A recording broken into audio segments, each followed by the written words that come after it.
Okay, welcome back to chapter 2 of Are You Ready for Chinese International Travelers? So this chapter is called the Chinese Cultural Backpack, because everybody is having what you call the cultural backpack, so the values, the ideas you grew up with in whatever culture you have been growing up. So this is talking about the foundations of the behavior and the expectations of Chinese tourists, which in most cases might be very different from the culture you grew up in.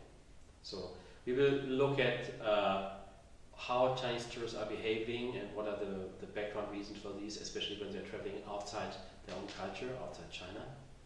Many of these things might not be even very clear to the Chinese customers themselves, because your cultural background you take for granted if you grew up in a specific society. But for us, providing good service, of course, we have to understand what is driving the Chinese customers, so they can have a satisfactory, even delightful experience coming and visiting us and using our products and services.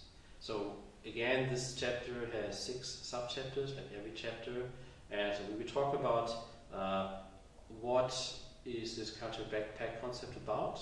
We try very shortly to look at the 5,000 years history of China and understand how traveling has, and the ideas about what traveling is for, has been shaped by the history of China in a specific way.